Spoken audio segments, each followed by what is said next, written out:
Alice in Wonderland by Lewis Carroll. Chapter 11. Who Stole the Tarts? The King and Queen of Hearts were seated on their throne when they arrived, with a great crowd assembled about them. All sorts of little birds and beasts, as well as the whole pack of cards. The knave was standing before them in chains, with a soldier on each side to guard him. And near the king was the white rabbit, with a trumpet in one hand and a scroll of parchment in the other. In the very middle of the court was a table with a large dish of tarts upon it. They looked so good that it made Alice quite hungry to look at them. "I wish they'd get the trial done," she thought, "and hand round the refreshments." But there seemed to be no chance of this, so she began looking at everything about her to pass away the time. Alice had never been in a court of justice before, but she had read about them in books, and she was quite pleased to find that she knew the name of nearly everything there. "That's the judge," she said to herself, "because of his great wig." The judge, by the way, was the king, and as he wore his crown over the wig, he did not look at all comfortable, and it was certainly not becoming. "And that's the jury box," thought Alice, "and those 12 creatures—" She was obliged to say creatures, you see, because some of them were animals and some were birds. "I suppose they are the jurors." She said this last word 2 or 3 times over to herself, being rather proud of it, for she thought, and rightly too, that very few little girls of her age knew the meaning of it at all. However, jurymen would have done just as well. The 12 jurors were all writing very busily on slates. "What are they doing?" Alice whispered to the Gryphon. "They can't have anything to put down yet, before the trial's begun." "They're putting down their names," the Gryphon whispered in reply, "for fear they should forget them before the end of the trial." "Stupid things!" Alice began in a loud, indignant voice, but she stopped hastily, for the white rabbit cried out, "Silence in the court!" and the king put on his spectacles and looked anxiously round to make out who was talking. Alice could see, as well as if she were looking over their shoulders, that all the jurors were writing down stupid things on their slates, and she could even make out that one of them didn't know how to spell stupid, and that he had to ask his neighbor to tell him. "A nice muddle their slates will be in before the trial's over," thought Alice. One of the jurors had a pencil that squeaked. This, of course, Alice could not stand, and she went round the court and got behind him, and very soon found an opportunity of taking it away. She did it so quickly that the poor little juror, it was Bill the lizard, could not make out at all what had become of it, so after hunting all about for it, he was obliged to write with one finger for the rest of the day, and this was of very little use, as it left no mark on the slate. "Herald, read the accusation," said the king. On this, the white rabbit blew 3 blasts on the trumpet, and then unrolled the parchment scroll, and read as follows. "The Queen of Hearts, she made some tarts, all on a summer day. The Knave of Hearts, he stole those tarts, and took them quite away." "Consider your verdict," the king said to the jury. "Not yet, not yet," the rabbit hastily interrupted. "There's a great deal to come before that." "Call the first witness," said the king, and the white rabbit blew 3 blasts on the trumpet and called out, "First witness!" The first witness was the Hatter. He came in with a teacup in one hand and a piece of bread and butter in the other.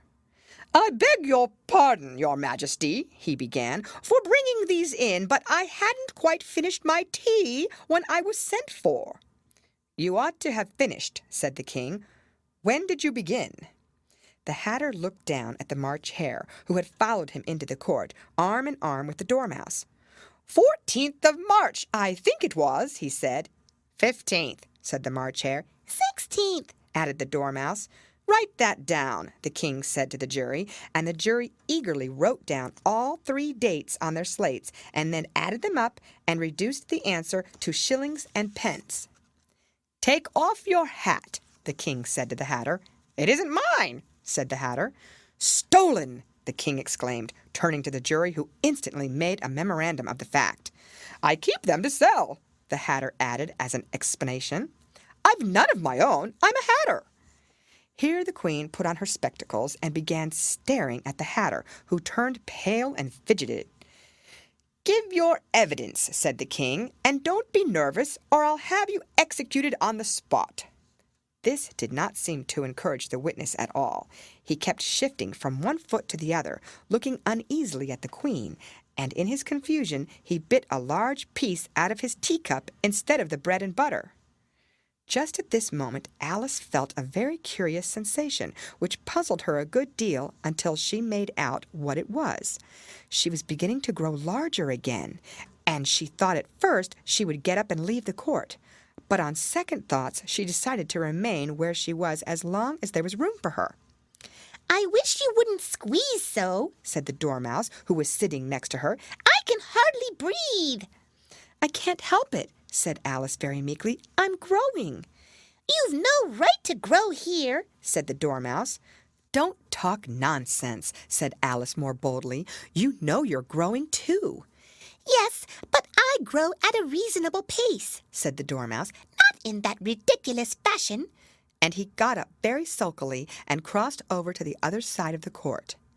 All this time the queen had never left off staring at the Hatter, and just as the Dormouse crossed the court, she said to one of the officers of the court, "Bring me the list of the singers in the last concert," on which the wretched Hatter trembled so that he shook both his shoes off. "Give your evidence," the king repeated angrily, "or I'll have you executed whether you're nervous or not." "I'm a poor man, your majesty," the Hatter began in a trembling voice, "and I hadn't begun my tea, not above a week or so, and what with the bread and butter getting so thin, and the twinkling of the tea—" "The twinkling of the what?" said the king. "It began with the tea," the Hatter replied. "Of course twinkling begins with the tea," said the king sharply. "Do you take me for a dunce? Go on." "I'm a poor man," the Hatter went on, "and most things twinkled after that. Only the March Hare said—" "I didn't," the March Hare interrupted in a great hurry. "You did," said the Hatter. "I deny it," said the March Hare. "He denies it," said the king. "Leave out that part." "Well, at any rate, the Dormouse said—" The Hatter went on, looking anxiously round to see if he would deny it too, but the Dormouse denied nothing, being fast asleep. "After that," continued the Hatter, "I cut some more bread and butter." "But what did the Dormouse say?" one of the jury asked. "That I can't remember," said the Hatter. "You must remember," remarked the king, "or I'll have you executed." The miserable Hatter dropped his teacup and bread and butter and went down on one knee. "I'm a poor man, your majesty," he began.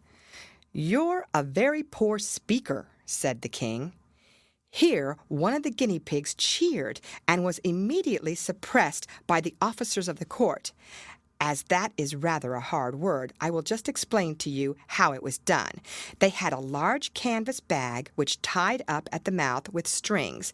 Into this they slipped the guinea pig head first and then sat upon it. "I'm glad I've seen that done," thought Alice. "I've so often read it in newspapers at the end of trials. There was some attempts at applause, which was immediately suppressed by the officers of the court, and I never understood what it meant till now." "If that's all you know about it, you may stand down," continued the king. "I can't go no lower," said the Hatter. "I'm on the floor as it is." "Then you may sit down," the king replied. Here the other guinea pig cheered and was suppressed. "Come, that finished the guinea pigs," thought Alice. "Now we shall get on better." "I'd rather finish my tea," said the Hatter, with an anxious look at the queen, who was reading the list of singers. "You may go," said the king, and the Hatter hurriedly left the court, without even waiting to put his shoes on. "And just take his head off outside," the queen added to one of the officers, but the Hatter was out of sight before the officer could get to the door. "Call the next witness," said the king. The next witness was the Duchess's cook. She carried the pepper box in her hand, and Alice guessed who it was, even before she got into the court, by the way the people near the door began sneezing all at once. "Give your evidence," said the king. "Shan't," said the cook. The king looked anxiously at the White Rabbit, who said in a low voice, Your Majesty must cross-examine this witness. Well, if I must, I must, the king said, with a melancholy air, and after folding his arms and frowning at the cook till his eyes were nearly out of sight, he said in a deep voice, "What are the tarts made of?" "Pepper, mostly," said the cook. Treacle, said a sleepy voice behind her. "Collar that dormouse!" the queen shrieked out. "Behead the dormouse! Turn that dormouse out of court! Suppress him! Pinch him! Off with his whiskers!" For some minutes the whole court was in confusion, getting the dormouse turned out, and by the time they had settled down again, the cook had disappeared. "Never mind," said the king, with an air of great relief. "Call the next witness." And he added in an undertone to the queen, "Really, my dear, you must cross-examine the next witness. It quite makes my forehead ache." Alice watched the White Rabbit as he fumbled over the list, feeling very curious to see what the next witness would be like. "For they haven't got much evidence yet," she said to herself. Imagine her surprise when the White Rabbit read out at the top of his shrill little voice the name Alice. End of chapter.